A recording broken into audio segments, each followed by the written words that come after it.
close till I get up. Time is barely on our side. I don't wanna waste what's left. Bismillahirrahmanirrahim. Assalamualaikum warahmatullahi wabarakatuh. Saya Firdayanti selaku pemateri pertama. Jadi di sini saya akan membahas dua materi, yakni konsep penyaluran sarana dan prasarana dan proses penyaluran sarana dan prasarana. Nah, materi pertama, konsep penyaluran sarana dan prasarana pendidikan. Sarana pendidikan khususnya buku, baik buku pelajaran maupun buku bacaan atau buku perpustakaan, adalah salah satu sarana pendidikan yang sangat penting untuk mencerdaskan kehidupan bangsa. Untuk mencapai tujuan tersebut, pemerintah dari dulu sampai sekarang banyak mengadakan penerbitan, pembelian, dan sekaligus penyaluran buku-buku, baik buku pelajaran maupun buku perpustakaan, terutama buku-buku untuk SD, SMP, dan SMA.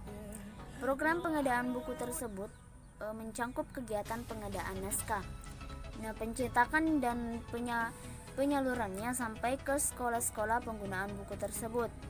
Penyaluran merupakan kegiatan yang amat menentukan karena sampai tidaknya buku tersebut di sekolah sasaran sangat bergantung kepada berhasil tidaknya kegiatan penyaluran. Penyaluran merupakan kegiatan yang menyangkut pemindahan sarana prasarana dan tanggung jawab pengelolaannya dari instansi yang satu kepada instansi yang lain. Dalam batasan ini ada dua pihak yang terlibat, yaitu pertama pihak sumber, yakni dari mana sarana dan prasarana berasal dan disalurkan, dan yang kedua pihak penerima, yaitu kepada siapa pengiriman sarana dan prasarana. Nah, di samping kedua pihak tersebut kadang-kadang masih ada pihak ketiga, yaitu yang berperan sebagai penyalur atau ekspeditur, yang juga berperan sebagai pihak penerima, dan ada kalanya atas namanya sendiri. Selanjutnya kita ke materi yang kedua, yaitu proses penyaluran sarana dan prasarana pendidikan. Nah, penyaluran sarana dan prasarana pendidikan meliputi tiga kegiatan pokok, yaitu penyusunan alokasi, pengiriman, dan penyaluran. Jika dilihat dari perspektif manajemen, maka penyaluran terbagi atas tiga kegiatan, yaitu perencanaan, penyaluran, pelaksanaan, pengiriman, dan monitoring pengiriman. Penyusunan alokasi dan penyerahan merupakan tanggung jawab pihak sumber atau yang berkepentingan, sedangkan pengiriman merupakan tanggung jawab pihak penyaluran atau pihak ketiga. Pekerjaan perencanaan penyaluran meliputi penyusunan rencana kerja dan syarat-syarat RKS yang memuat persyaratan umum, persyaratan administrasi, persyaratan teknis, dan lain-lain. Dalam persyaratan teknis itulah sistem alokasi, nama dan jumlah sarana, termasuk tata cara penerimaan dicantumkan. Jika penyaluran bertanggung jawab atas pengemasan, maka tata cara pengemasan harus pula dicantumkan. Perlu diketahui bahwa penggunaan jasa pihak ketiga yang biaya pengirimannya di antara 5 juta rupiah sampai 20 juta rupiah melalui pelelangan umum ataupun pelelangan terbatas.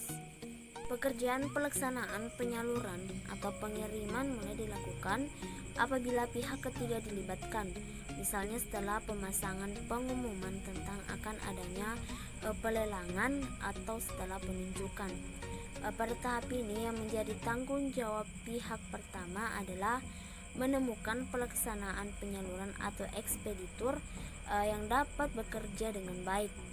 Sedangkan pengawasan penyaluran dilaksanakan sejak awal perencanaan penyaluran, mulai dari penyusunan alokasi sampai serah terima sarana, yaitu menyusun alokasi itu sendiri, alamat penerima, jumlah sarana yang akan dikirim, jadwal pengiriman, pengemasan, pemuatan, pengangkutan, pembongkaran, penerimaan, dan pelaporan.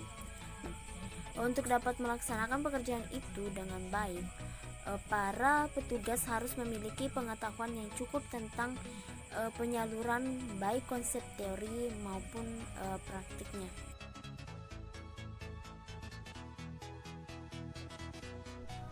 Assalamualaikum warahmatullahi wabarakatuh. Perkenalkan, nama saya Rahmi Sarita. Jadi di sini saya akan melanjutkan materi yang telah dibawakan oleh saudari Firdayanti. Nah, di sini saya akan membawakan dua materi. Yang pertama, jalur pengiriman sarana dan prasarana pendidikan, dan yang kedua, pengendalian penyaluran sarana dan prasarana pendidikan.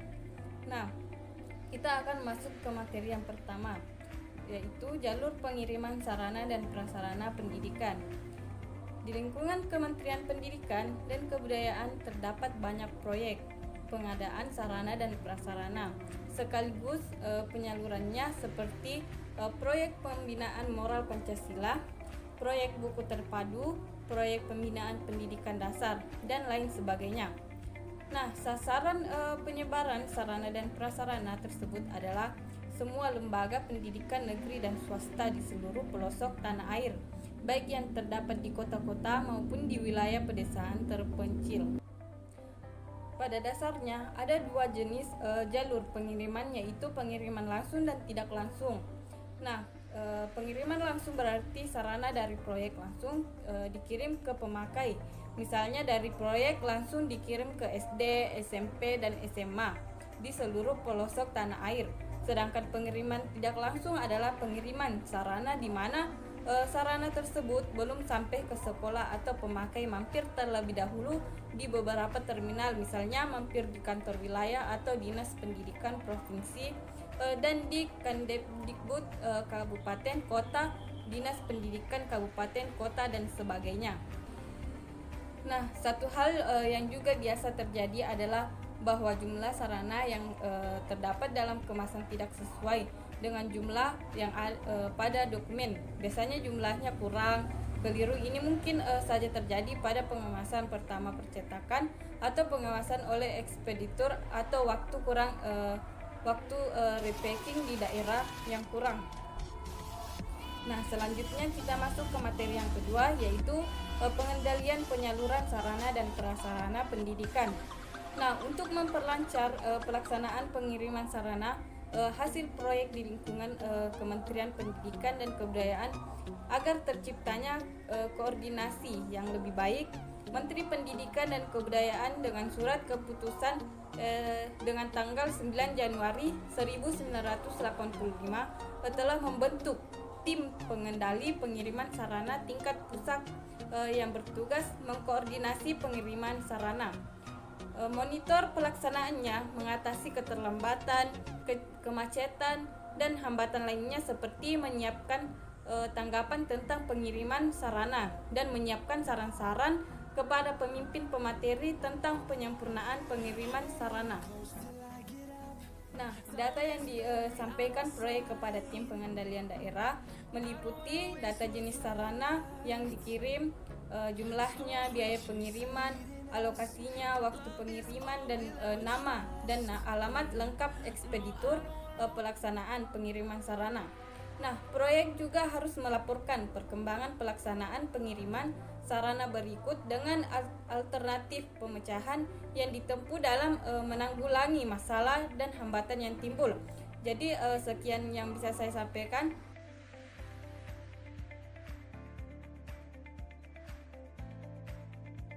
Bismillahirrahmanirrahim. Baiklah, di sini saya akan melanjutkan materi pendistribusian perlengkapan sekolah. Pendistribusian atau penyaluran perlengkapan merupakan kegiatan pemindahan barang dan tanggung jawab dari seorang penanggung jawab penyimpanan kepada unit-unit atau orang-orang yang membutuhkan barang itu. Dalam prosesnya ada 3 hal yang harus diperhatikan, yaitu ketepatan barang yang disampaikan, baik jumlah maupun jenisnya, ketepatan sasaran penyampaiannya, dan ketepatan kondisi barang yang disalurkan. Dalam rangka itu, paling tidak 3 langkah yang sebaiknya ditempuh oleh bagian penanggung jawab penyimpanan atau penyaluran, yaitu penyusunan alokasi barang, yang kedua pengiriman barang, dan yang ketiga penyerahan barang. Untuk dikatakan berjalan secara efektif dalam pendistribusian harus memenuhi beberapa asas pendistribusian.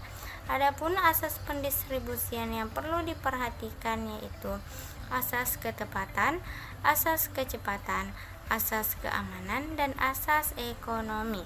Barang yang telah diterima diinvestasi oleh panitia pengadaan setelah kebenarannya diperiksa berdasarkan daftar yang ada pada surat pengantar, tidak berarti semua personil sekolah dapat menggunakan secara bebas. Barang-barang tersebut perlu diatur lebih lanjut untuk memudahkan pengawasan dan pertanggungjawabannya apabila pendistribusiannya tidak diatur dengan sebaik-baiknya. Pengelola perlengkapan sekolah akan mengalami kesulitan dalam membuat laporan pertanggungjawabannya. Dalam kaitannya dengan perihal di atas, perlu adanya penyusunan alokasi pendistribusian. Dengan terlebih dahulu dilakukan penyusunan alokasi pendistribusian barang-barang yang diterima oleh sekolah dan dapat disalurkan sesuai dengan kebutuhan barang pada bagian-bagian sekolah dengan melihat kondisi, kualitas, dan kuantitas barang yang ada. Semakin jelas alokasinya, semakin jelas pula pelimpahan tanggung jawab pada penerima. Dengan demikian, pendistribusiannya lebih mudah dilaksanakan dan dikontrol setiap saat. Tujuan akhir penyusunan alokasi tersebut pada akhirnya adalah untuk menghindari pemborosan yang seharusnya tidak perlu terjadi. Dalam penyusunan alokasi ini ada 4 hal yang harus diperhatikan dan ditetapkan. Yang pertama, penerimaan barang.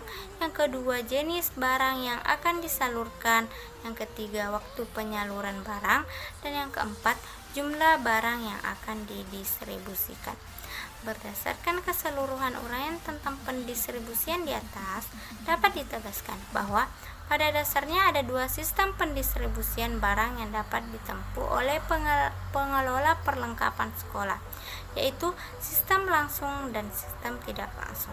Dengan menggunakan sistem pendistribusian langsung, berarti barang-barang yang sudah diterima dan diinvestasikan langsung disalurkan pada bagian-bagian yang membutuhkan tanpa melalui proses penyimpanan terlebih dahulu.